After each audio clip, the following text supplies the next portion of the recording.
If you're ready to start advertising on Facebook or Instagram and you're looking to figure out which one's the best place to start, this guide is for you. So timestamps below, along with some other helpful links and resources, including a full-blown guide to how to actually set up your Facebook ads, as well as comparing Facebook ads to Google ads, because it might turn out that Google ads is the way to go when you're just getting started. Keyword getting started. So first, let's start with some data, because all of these platforms, as you can see, have hundreds of millions of people on them. It's really no secret by this point that a lot of people are on social media, right? So when it comes to where specifically our customers are, we know they're somewhere on that list. We just need to figure out which one is most likely to have more of who we're targeting.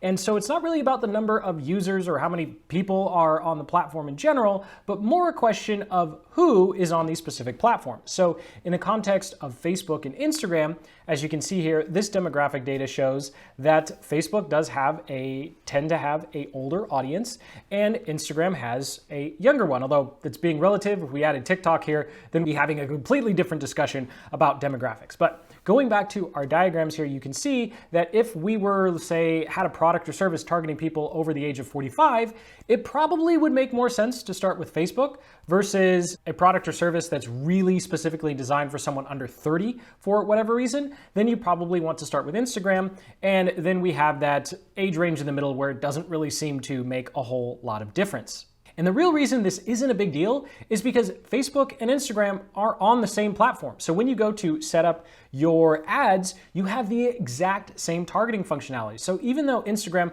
has less people over 65 or Facebook has less people under the age of 25, doesn't mean you can't target those demographics on these particular platforms. And so a really big newbie trap to fall into is to look at a graph like this and say, well, young people are on Instagram, old people are on Facebook, and so that's the way I should go about my advertising, right? Well, there's a lot more nuance to it. And so don't get sucked into the data and these charts, because remember, we're talking about hundreds of millions of people. And we might find that the 65-year-olds over on Instagram are much more likely to buy than the 65-year-olds over on Facebook.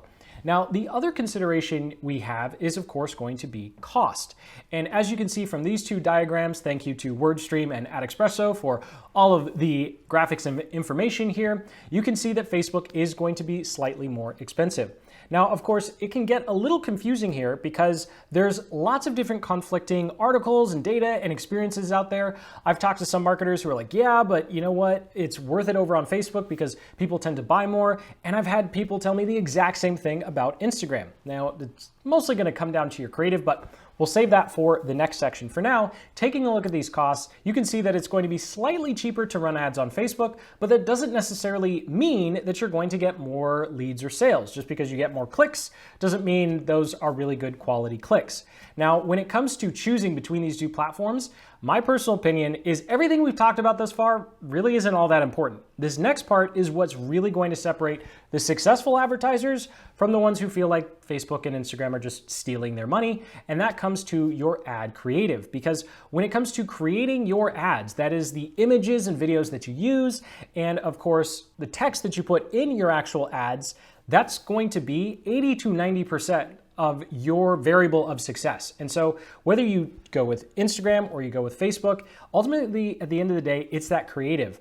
Now, something that is a good advantage with Instagram is, according to AdExpresso, people over on Instagram tend to be a lot more engaged, and they actually use the platform to do product research. And so that's a really good advantage, especially if you're doing any sort of physical products. I don't think it's as much of an advantage if you're doing any sort of online course or coaching or consulting. I think Facebook's probably going to be a little better for that, especially since it tends to be skewed towards a older demographic. But at the end of the day, keep in mind that you can't just take an ad that you created in Canva in 10 minutes for Facebook and then slap it over on Instagram.